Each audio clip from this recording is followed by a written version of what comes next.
Hello and welcome back. Please forgive the fact that my voice sounds a little hoarse this morning. I have not been well and I've had technical problems. This side and this video was actually meant to go up yesterday and I decided to do some edits because it wouldn't let me upload anything. So hi, like, sub, do the usual, and let's play the funeral march.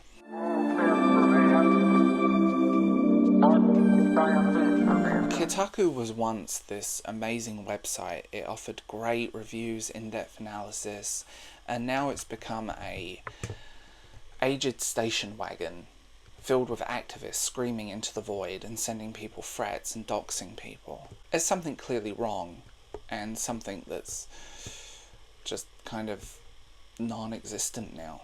Gaming journalism has been dead for many years, and journalist mode, and don't get me wrong, easy modes in video games are great. I play games on easy, but then I will play it on the other modes because I'm a completionist.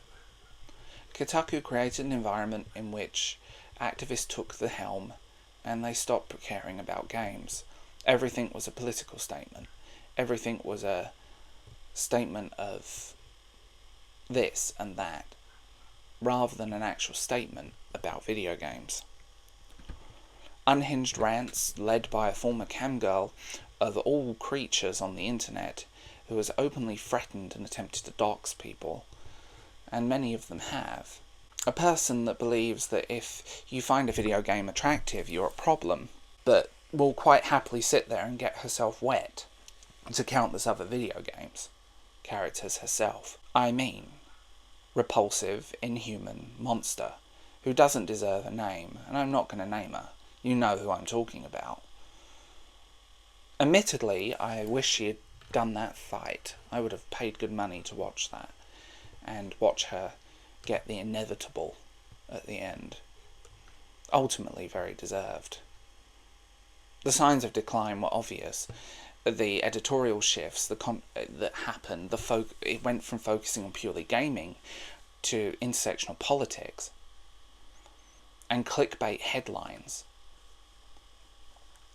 where articles were badly written, basic grammar and spelling mistakes that were never fixed, basically unresearched, often getting the key points of games wrong, and clearly they either didn't play it or relied on a third party to tell them about the game.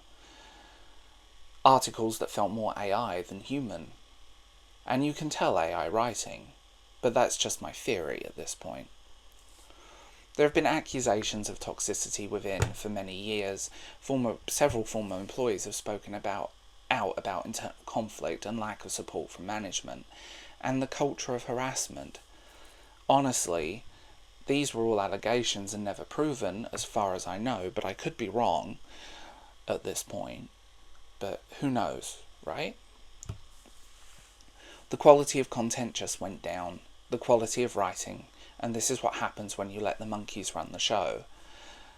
The closure of Australia is the end of an era because of the massive archive of material they have. They have the only archive of material. That's it. That's what they have. And I do believe legacy journalists do struggle in an era where I would rather watch, and many people would rather watch, a guy on the internet or a woman talk about games that they love, or on Twitch, playing a game, talking about it with passion, giving you an honest review and a gamer's reaction, rather than something that feels political. And the current state is pretty bad. It's a former. It's just, the site traffic has dwindled and it's a shadow of its former self. The focus on sensationalism over substance.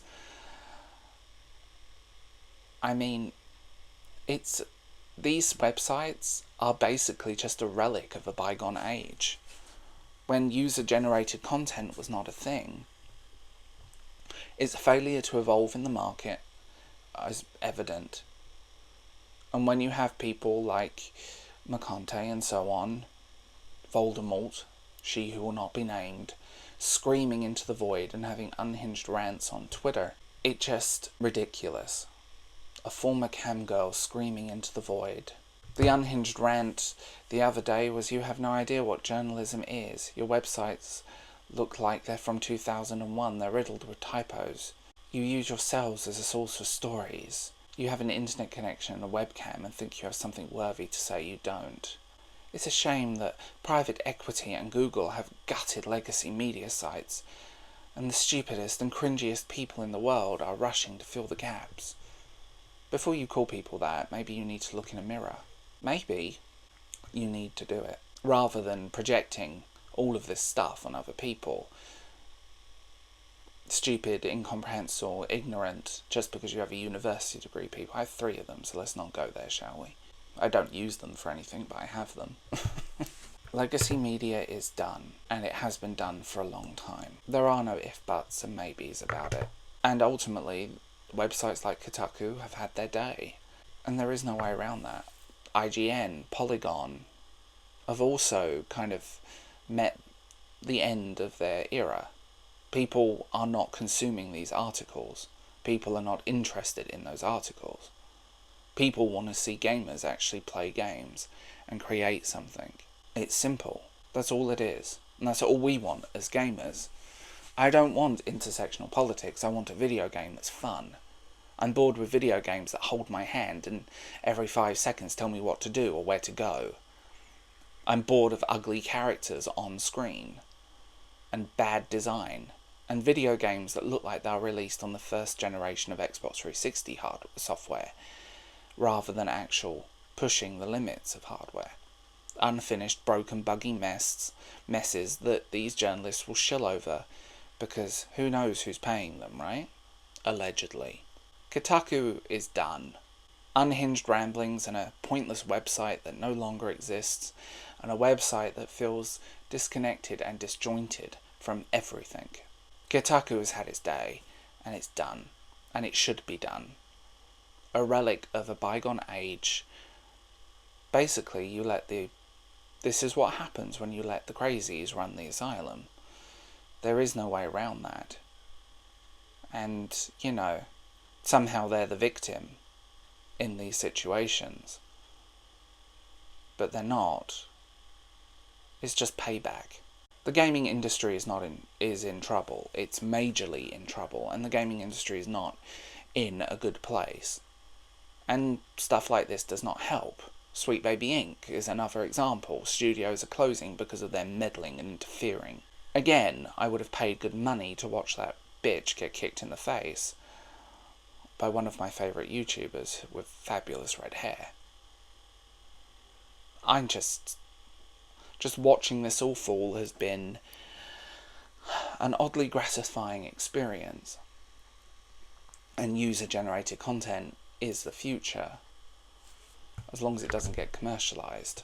But that's kind of happening in some circles. At the end of the day, it's time to lay this ghost to rest and bury it.